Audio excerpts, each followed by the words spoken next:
दोस्तों नमस्कार, जोहार। झारखंड पब्लिक स्कूल के यूट्यूब चैनल में आपका स्वागत है। आज जैसा कि आप जानते हैं, स्ट्रीमैक्स फाउंडेशन के द्वारा आयोजित डॉक्टर बी आर आम्बेडकर ज्ञान प्रतियोगिता परीक्षा 2025 का सफल आयोजन हो चुका है।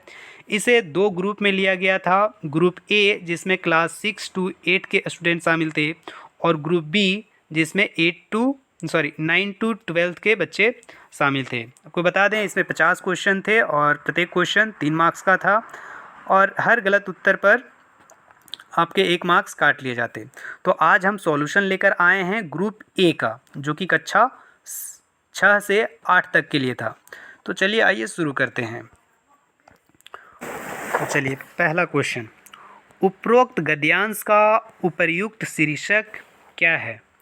तो इसमें क्या बात की गई है? तो बात की गई है हमारे मौलिक अधिकारों के बारे में। तो इसका शीर्षक क्या हो जाएगा?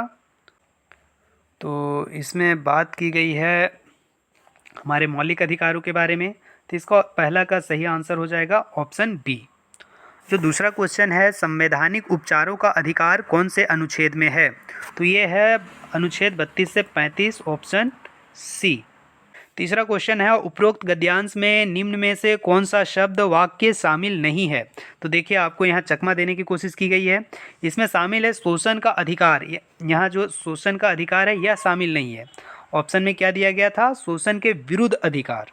क्वेश्चन नंबर 4, रीट कौन जारी कर सकता है? तो रीट उच्च न्यायालय और सर्वोच्च न्यायालय दोनों जारी कर सकते हैं। तो इसका सही उत्तर हो जाएगा ऑप्शन डी। क्वेश्चन नंबर 5 है कि वर्तमान में कुल कितने मौलिक अधिकारों का संविधान में जिक्र है? तो वो कितना है? 6। सही उत्तर 6, ऑप्शन सी। क्वेश्चन नंबर 6, उपरोक्त गद्यांश में निम्न में से कौन सा शब्द शामिल नहीं है? तो देखिए, इसमें कौन सा शब्द शामिल नहीं है? तो रूस। जो जितने भी हमारे अधिकार हैं वो कहाँ से आए हैं? संयुक्त राज्य अमेरिका, इंग्लैंड और फ्रांस।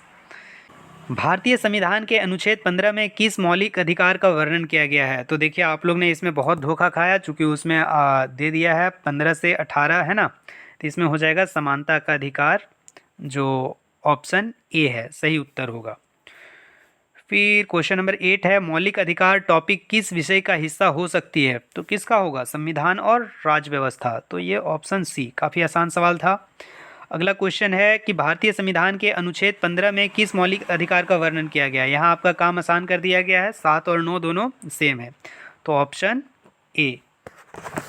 इसके बाद आगे हम लोग बढ़ते हैं क्वेश्चन नंबर 10 में। तो इसमें क्या है कि मौलिक अधिकार टॉपिक किस विषय का हिस्सा हो सकता है? फिर से यहाँ काम आपका कर दिया गया आसान। तो सही उत्तर क्या होगा? यह रिपीटेड क्वेश्चन है, तो इसका सही उत्तर हो जाएगा संविधान एवं राज्य व्यवस्था। उम्मीद है आप 10 में से 10 इसमें सही किए होंगे। अब बढ़ते हैं हम लोग दूसरे गद्यांश की ओर, जो कि इस पर क्वेश्चन है, क्वेश्चन नंबर 11 से 20। इस गद्यांश में इनके लोकतंत्र संबंधित विचार को भी दिया गया है, सामाजिक विचार को भी दिया गया है, राज्य संबंधित विचार को भी दिया गया है, और राजनीतिक विचार को भी दिया गया है। लेकिन देखें तो प्रमुखता से इसमें बात की गई है अम्बेडकर के राजनीतिक विचार में, चूँकि इनको लोकतंत्र में विश्वास है, और उसके तहत कैसे सभी लोगों को समानता, स्वतंत्रता, न्याय और बंधुत्व की जो लोकतंत्र की अवधारणा है वो कैसे सबको दिया जा सकता है। तो इसके अनुसार आंसर हो जाएगा ऑप्शन ए। बट 100% हम श्योर नहीं हैं, तो आप इसे 50-50 में डाल सकते हैं। क्वेश्चन नंबर 12 है कि डॉक्टर भीमराव अंबेडकर क्या थे? एक प्रसिद्ध क्या राजनीतिक नेता और दार्शनिक, राजनीतिक नेता, दार्शनिक और लेखक, राजनीतिक नेता, दार्शनिक, लेखक और समाज सुधारक। सही आंसर है option D. Question number 13, doctor Ambedkar प्रबल समर्थक थे, तो किसके? लोकतंत्र के। क्वेश्चन नंबर 14, उपरोक्त गद्यांश में निम्न में से कौन सा शब्द शामिल नहीं है?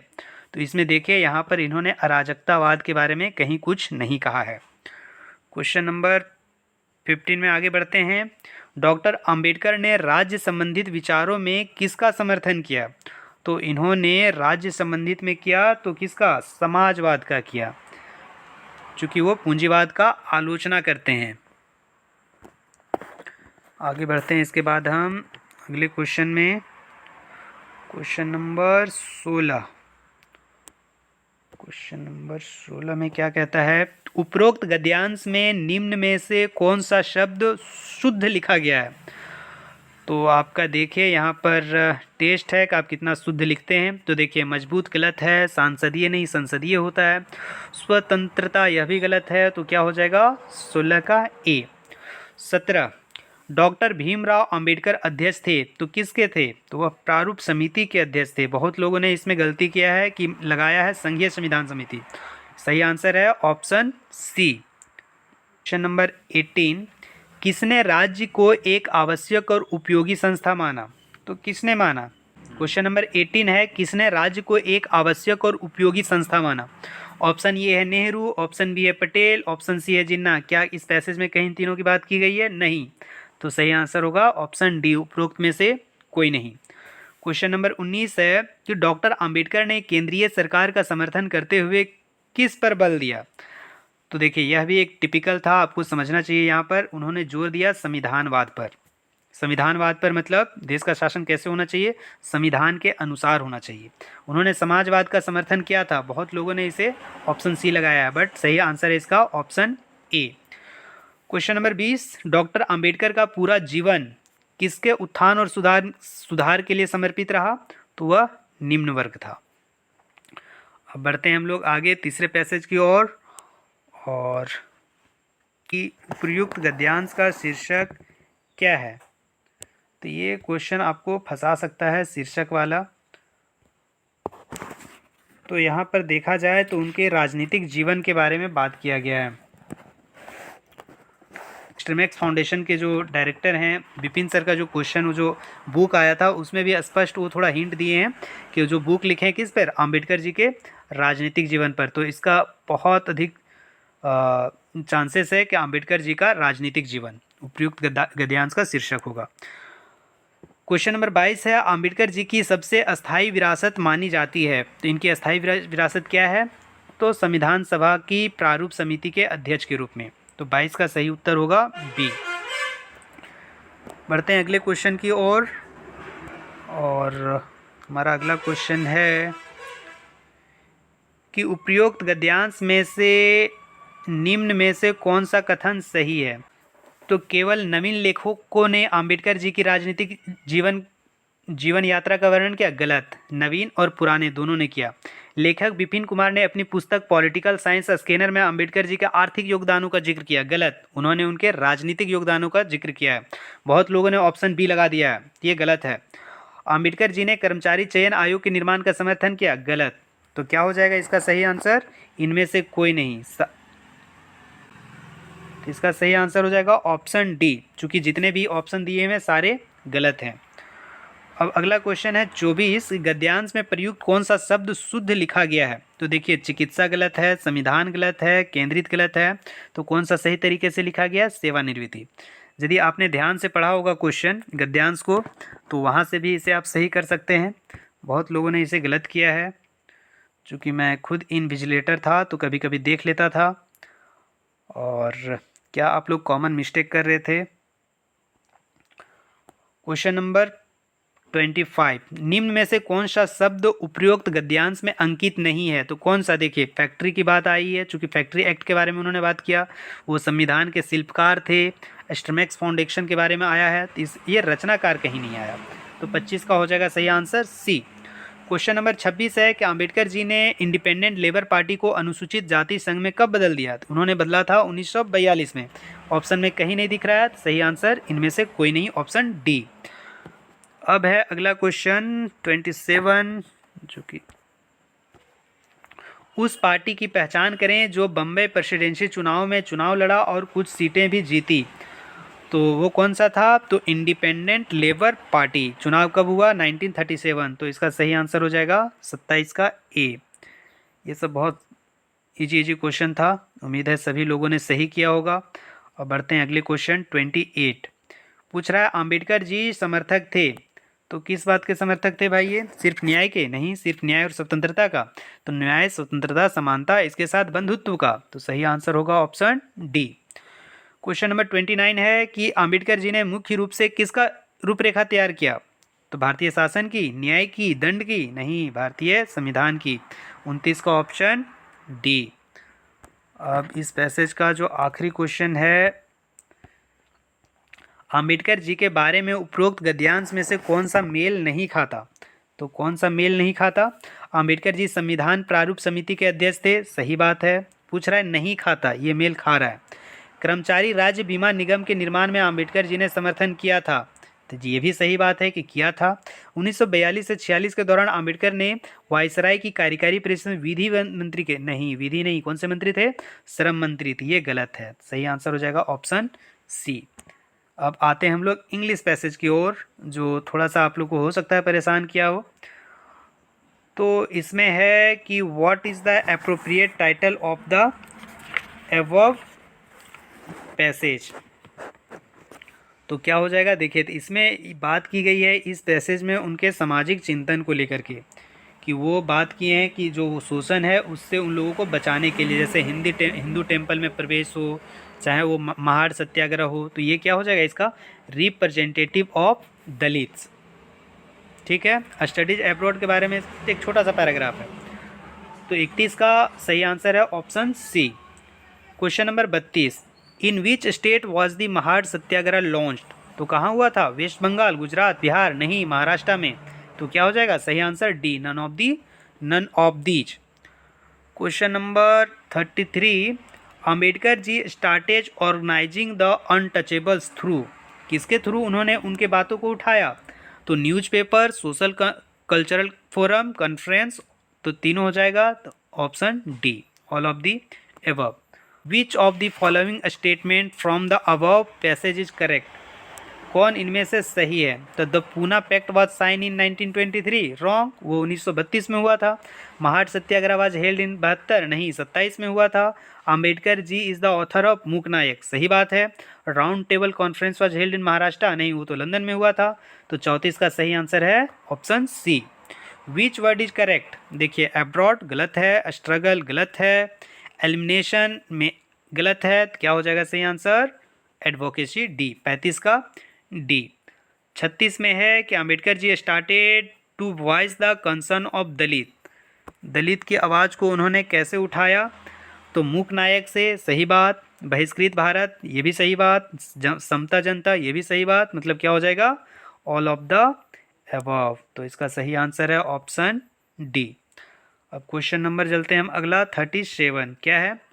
Provision of reserve seats for Dalit in general constituency was made. तो कहाँ बात हुई थी? पूना पैक्ट में। तो 37 का क्या हो जाएगा सही आंसर? 37 का Poona pact. 38, which of the following word is not mention in the above passage? Reserve बात हुई है, पब्लिक बात हुई है, हिंदू बात हुई है, रविदास का कहीं जिक्र नहीं किया गया। 38 का हो जाएगा ऑप्शन सी। आगे बढ़ते हैं हम लोग, तो क्वेश्चन और बचे हैं इससे। When did Ambedkar ji launch ये movement to give Dalit the right to enter Hindu temples? तो वो कौन सा था? 1930 का, कालीघाट वाला। तो ये हो जाएगा ऑप्शन सी। 1927 में क्या था? महाड़ सत्याग्रह था। 40, the word used in the above passage is written incorrectly below? कौन सा हो जाएगा? देखिए टेम्पल सोसाइटी इंडियन का स्पेलिंग सही है, तो पूना पैक्ट हो जाएगा। 40 का ए, POONA। अब लास्ट पैसेज की ओर बढ़ते हैं हम लोग। क्वेश्चन यहाँ तक आप लोग को पता चल गया होगा कि कौन 1 लाख की ओर आगे बढ़ रहे हैं और कौन जो है सो बाहर हो गए हैं। चलिए देखिए, जिन्होंने कम नेगेटिव किया होगा वो अच्छी स्थिति में होंगे। What, question number 41, what is the appropriate title of the above passage? तो देखिए इसमें पैसेज ना 2 लोगों की बात की गई है, अंबेडकर और नेहरू। तो इन दोनों में क्या किया गया है? उनका कॉम्परेटिव स्टडी किया गया, तुलना किया गया है। तो देखिए सब लगेगा कि सारा ऑप्शन सही है। अंबेडकर एंड नेहरू दोनों की बात हुई, study of Ambedkar and Nehru ये भी सही लगेगा। बट क्या है? मेकर्स ऑफ मॉडर्न इंडिया, हाँ दोनों ने बनाने में मॉडर्न इंडिया को योगदान दिया अपना। बट क्या यहाँ तुलना किया गया है? तो ये क्या हो जाएगा इसका appropriate title? Comparative study of Ambedkar and Nehru. अब क्वेश्चन नंबर 42 है, who was the proponent of the policy of non alignment, कि नॉन अलाइनमेंट जो पॉलिसी था उसके समर्थक कौन थे और किन्होंने इस पॉलिसी को आगे बढ़ाया था नॉन अलाइनमेंट का, तो ये है कौन, नेहरू जी। ठीक है, तो 42 का हो जाएगा ऑप्शन ए। क्वेश्चन है whose role has been unique in the formation of the nation. तो देखिए चूँकि ये पैसेज से नहीं रहता तो ये क्वेश्चन हो सकता था कि आप किसी को भी लगा देते, ऑप्शन सी की ओर जाते, लेकिन पैसेज में यहाँ क्लियरली लिखा गया है कि इसमें यूनिक रोल जो है सो 43 का ए नेहरू जी का है। पैसेज में लिखा हुआ है Nehru ji role in the formation of the country has been unique, so इसलिए क्या हो जाएगा 43 का ए। 44 का बढ़ते हैं, क्या है, विच of the following statements from the above passage is correct. तो कौन सा करेक्ट है भाई, तो देखिए 44 का आ जाएगा Allahabad is now called Prayagraj, सही बात है, ब्रैकेट में लिख के दिया है।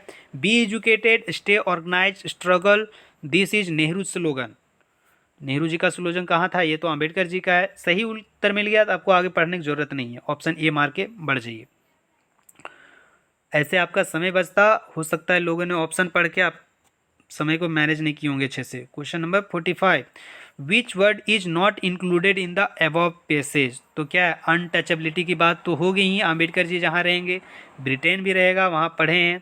फॉरेन पॉलिसी ये नेहरू जी के लिए आ गया है, तो कौन सा, साउथ अफ्रीका का जिक्र नहीं हुआ, गांधी जी रहते तो साउथ अफ्रीका आ जाता। विच क्वेश्चन, तो 45 का हो गया ऑप्शन सी।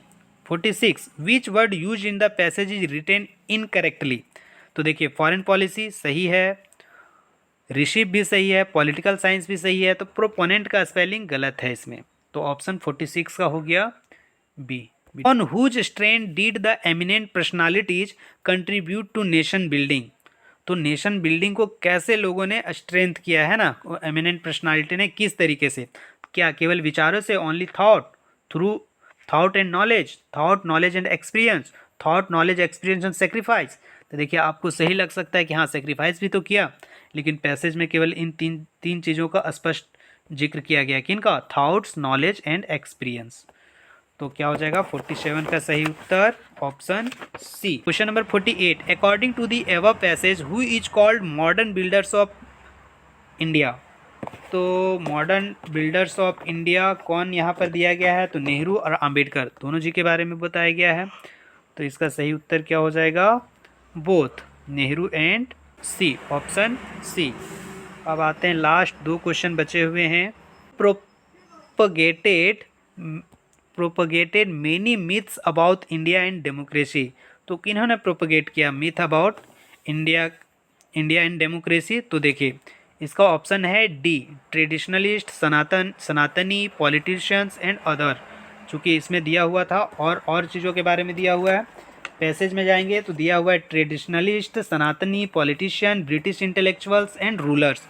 तो यहाँ 3 का सही ऑप्शन क्या हो जाएगा, D.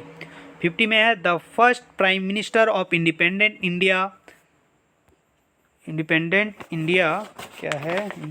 India was Nehru ji.